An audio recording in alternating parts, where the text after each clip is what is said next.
Hej alle sammen. Velkommen Hej. til The Pubfucks igen. Pubfucks? Nej, oh my god. Jeg mener, The Pub Dog. Nej, vil du vide hvorfor? Det er på grund af, at i stedet for at der står bræt, vil du vide, hvad jeg så gad at prøve at have skrevet? Ja. Pubfucks.dk. Hvorfor? Ved det der sted, hvor der står bræt. Fordi det passer godt. Pubfucks.dk.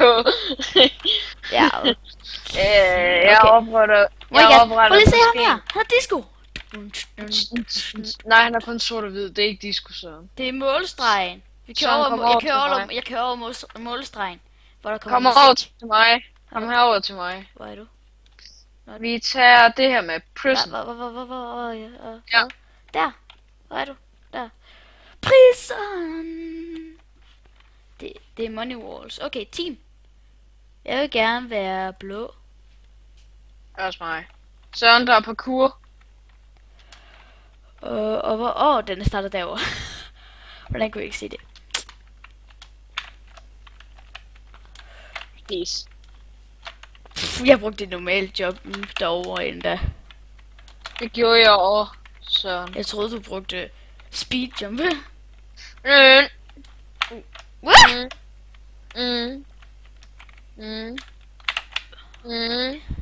Seriøst? Skal du klare hele den? La la la la la la la la la. Nej! Victor, kig over mod mig. Jeg er fanget. Søren, jeg klarede parkouren! Jeg er fanget. Ja, jeg kommer lige hen til dig. Vil du Pis. med? Vil du med hernede? Pis! Ja, jeg vil gerne op og chill med dig. Jeg skal op og chill med dig, Søren. Ja, okay, jeg kom ud. Jeg brugte bare en smart måde. Pis. Jeg vil op og chill med dig. Det vil jeg ikke. Okay, skal jeg lige klare parkouren for anden gang?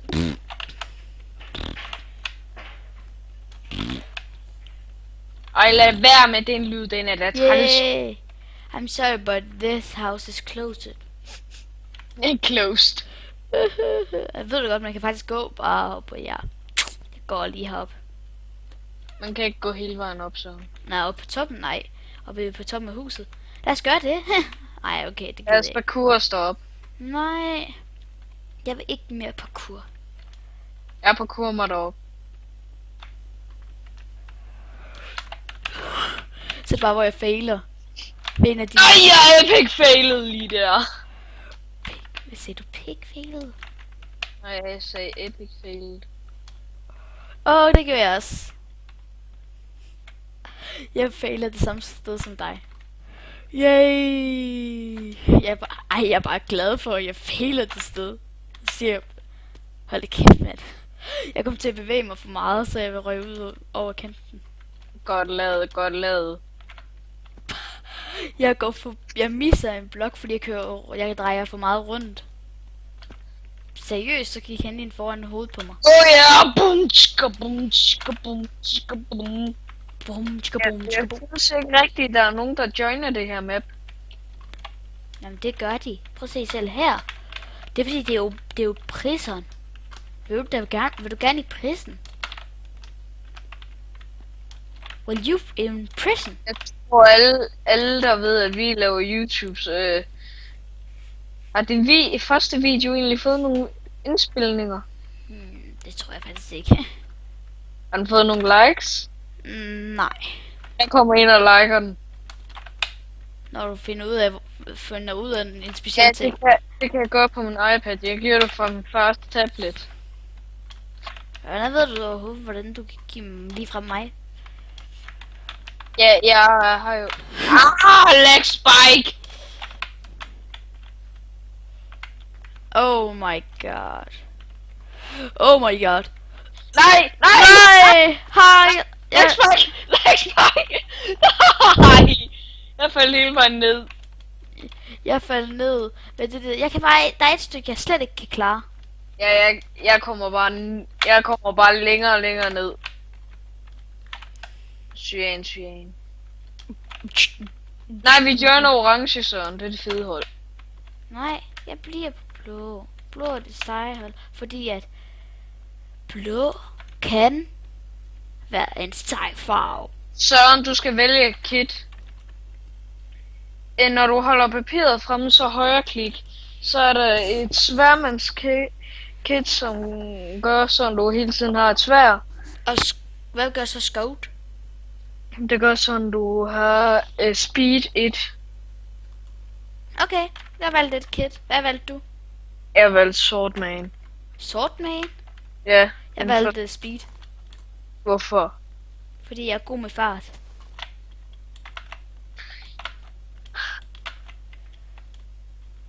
Holy shit, det er meget lapis.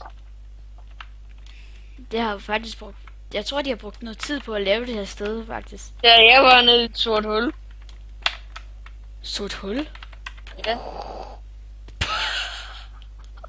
Ja, jeg bliver ved med at falde ned og falde ned og falde ned og falde ned og falde ned. Og falde ikke ned, og falde ned, og falde ikke ned, og falde ned, og falde ikke ned.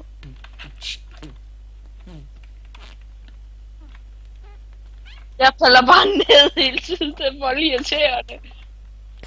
Ha! Hvorfor joiner alle blå?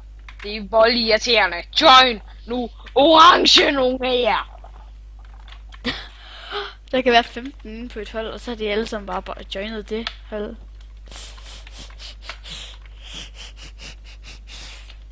Fuck. Det skriver YT. Ja. Ved du ikke, hvad det betyder? Jeg bruger ikke ordet YT. Jeg bruger GG, og jeg bruger... Ja, men YT betyder YouTube. YT? Ja, så kan du bare skrive en YouTube. Det vil bedre. Så forstår alle folkensne. Nej, Søren, det her, det er den, man skal skrive, ikke? Hvad for en? Kig i chatten, ikke? Ja, 3, 2, 1 nu. Red 2.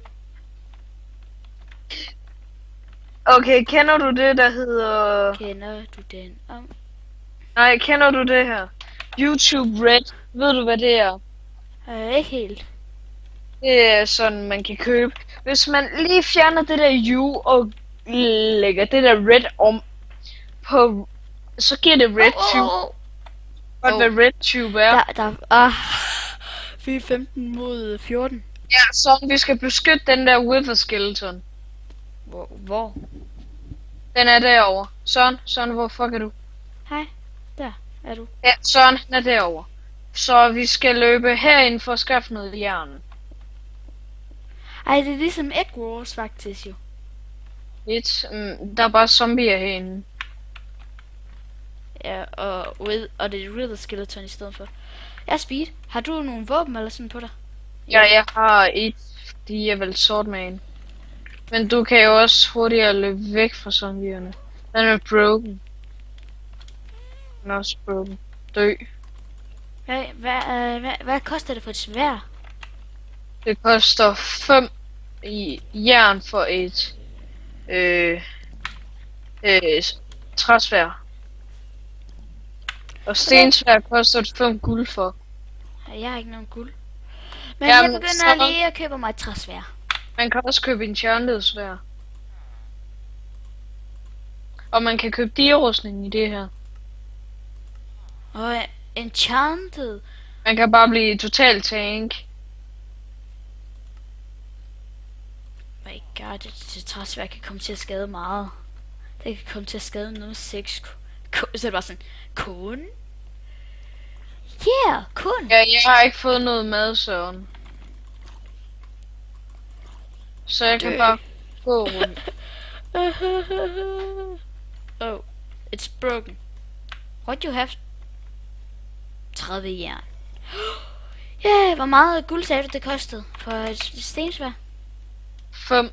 Men vi skal først have upgraded gold generator, det koster 30 jern. Jeg har... Der er 1 guld. Oh my god, hvorfor kan jeg ikke skade zombier? Jeg vil dø. Jeg vil dø. Der var en zombie, jeg ikke kunne skade. Jeg vil dø. Hvorfor kan jeg ikke skade en af zombierne? Jeg kan ikke skade dem. Det er læk. My god. Jamen Søren, rustning er også lidt dyr i den her. Oh my god, jeg kan ikke komme ud. Jeg kan ikke komme hen til dig. Ah, jeg lægger. Oh my god, jeg lægger. Du vil slet ikke engang se, hvordan jeg går. Sådan. Ah, dårligere. Nu er jeg fanget ind i et lagrum. Nam! Hej Søren. Jeg lægger. Den tror jeg ikke på. Hvad? Den tror jeg ikke på. Nu det gør jeg. Jeg lægger. En lille lagboy. Guld! Jeg vil gerne have guld. Jeg vil gerne have 1 guld. Ja, jeg skal bare have 12 guld, så er det fint. Dø! Ja, Sonja har købt en enchanted armor. Au. Jeg er ved at dø. Dø! Jeg er ved at dø. Hjælp mig. Søren, løb ud. Løb ud. Jeg har brug for mad. Jeg køber mad. Jeg skal have noget mad. Køb mad. Fuck! Jeg er ved at dø af en zombie. Det ville have været ret pinligt. Jeg er ved at dø af skeletter! Jeg løber ind til jern.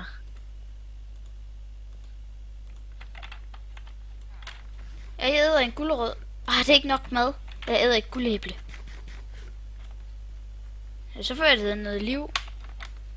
Jeg skal bare lige have 6 guld mere. Jeg træner.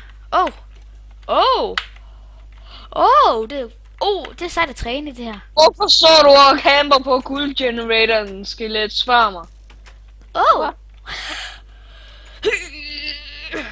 Jeg træner styrke. Ja, jeg kan godt lide, at vi er danske kanaler, men vi er engelske navne. Ja, lidt. Totalt. Vi er engelske navne, men... Pop Lego. Det er da dansk. Ja, men kanalerne. Nå. De er sådan engelske navne, men selvom vi er danskere. Fordi The Pop Dog. The Pop Dog. Doge. Doge. Jeg træner lige. Ej, så gå dog væk. Nu skal den rigtige mand vise dig, hvordan man gør.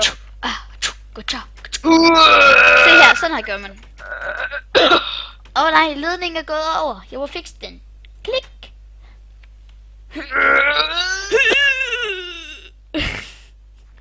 Sådan, du er alt for tung. Hvad laver det skelet herude? Er der et skelet? Ja, der var et skelet uden for den spur. Skelet ude. Ja, jeg sagde bur.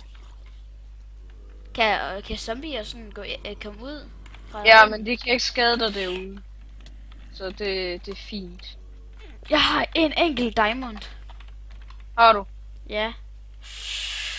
Der er bare apocalypse.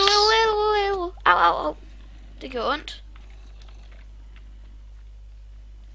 Der er bare apocalypse. Apocalypse.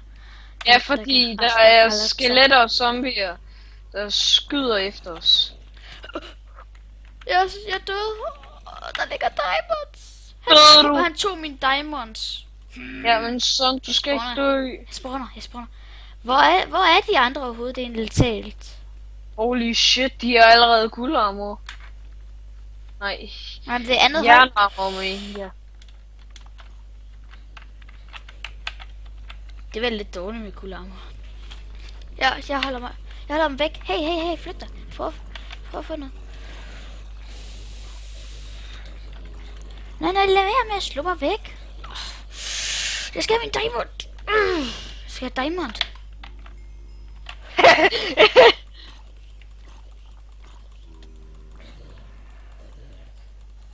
Gå væk. Woohoo! Why? I'm broken. Why? Yes! Jeg har råd til et jernsværd. Jeg skal have 12 diamantus. Skal du have 12 diamantus for hvad? For et enchanted jernsværd. Hvordan får man kan man få emeralder? Ja, det er inde på midten. Tak. Rustning. Jeg ved godt, det er dårlig rustning, men sådan lidt brugt og lidt læder, men så har jeg da noget rustning på mig. Sådan, jeg enchanted læderrustning. Gå dog væk. Jamen, jeg er Gider du ligeglad. ikke? Jeg er ligeglad med det. Jeg har da bare noget. Der er total apokalypse her. Apokalypsa. Calypso. Nej, der er en barrier block! Nej, stop! Stop! Oh. Hallo? Jeg kan dræbe en zombie, men det kan ikke skade mig, når den er uden for den spur. Ja, det ved jeg godt. What? Nej, det er meningen. Ja, de kan sagtens løbe ud, men de kan ikke skade en. Nå, kommer du ikke herhen, ind til diamondrummet? Og gør du klar til at løbe? Jeg skal alligevel have... Der er diamonds. Slå det væk! Jeg klarede det. Vi skal nemlig have diamonds, så derfor. Er du derinde? Ja, det er du.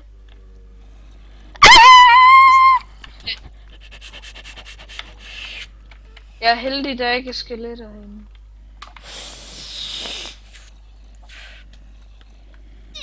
Jeg var ved at dø. Jeg har brug for mad. Ja, vi er godt nok mange. Jeg har brug for mad. Ellers dør jeg. Jeg dør, hvis jeg ikke får mad. Jeg mener det. Sonja har mad. Godt. Du er allerede hjertesvær. Ja, det sagde jeg til dig. Lige hvad jeg har brug for. Forfriskninger, mente jeg. Jeg skulle til at sige forfrisker. Nå, det er forfriskninger. Pis, jeg kom til at købe en jernhjelm. Du vil have købt en chestplate. Hvad koster det overhovedet for rustning? Per rustning del. Jern. Ja. Så koster det 3 diamantos. Jeg kom til at købe 2 af de der. Pis.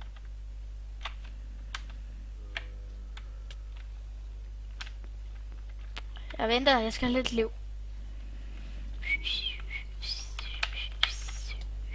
Jeg tager chancen.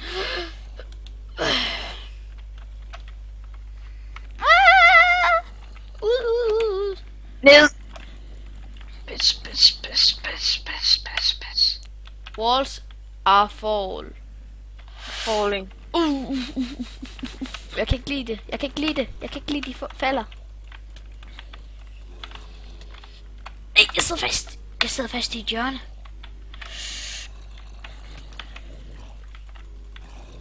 Kom ud til mig.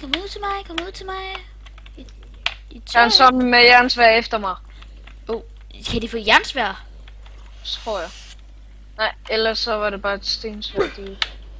Au, for helvede læk. Jeg har brug for at komme ud i den anden side, selvom det er ikke godt, fordi der er åben mur.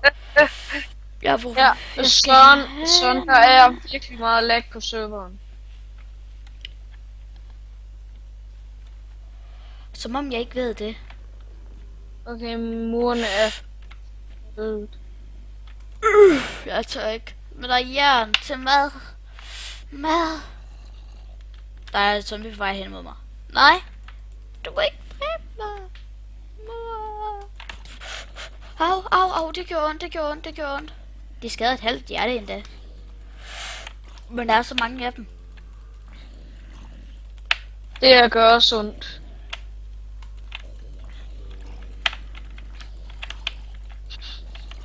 Ja, sådan. Og jeg har brug for jern.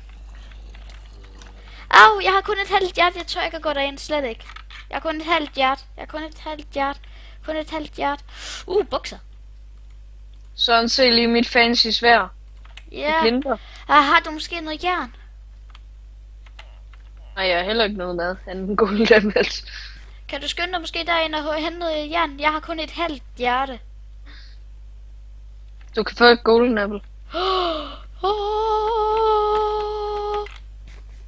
Jeg sidder bare sådan.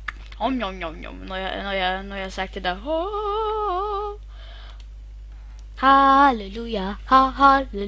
Halleluja. Hvad koster det for diamonds? Nej, for jernrustning, sagde du. For jernrustning 3 diamonds per del. Med mindre det skal være enchanted, så er der 8 diamonds per del. Så det 3. Orange er slået ud. Så vi skal bare ind og dræbe dem.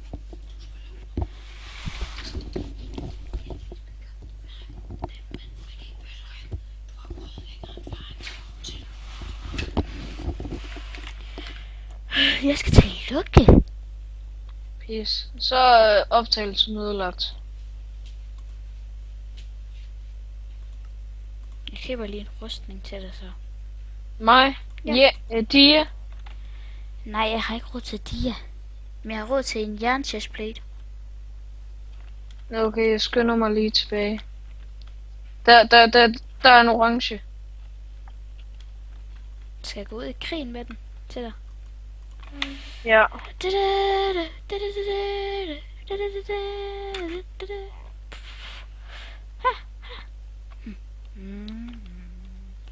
Og nu kan de dø forever. Fordi at deres... Og jeg døde af ham. Så jeg skal tilbage, eller hvad? Ja. Det var godt, at det ikke var smadret. Sådan, hvor er du? Jeg er på vej tilbage og kunne give dig. Og så siger vi lige bye bye, og så må du klare resten selv.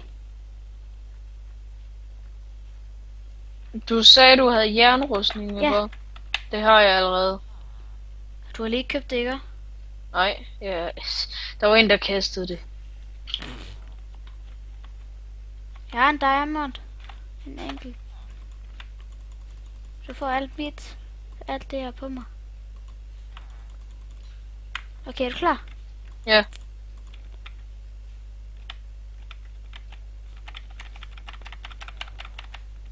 Du har meget lort på dig. Men jeg har også lapis lazuli. Lapis lazuli. Skal du ikke have det? Ah, Der jeg skal hen efter diamonds nu. Nå, jeg begynder at sige. Bye bye. Der ligger en diamond i den der bunke, så du ved det endda. Gør der.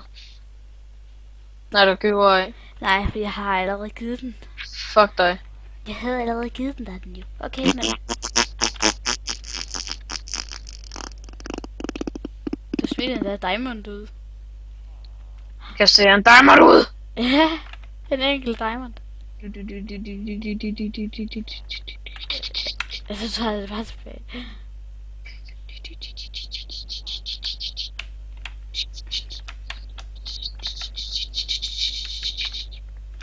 Jeg skal se sej ud, når jeg forsvinder.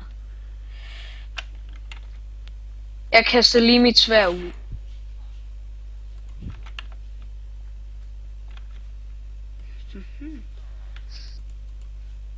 Bum, bum.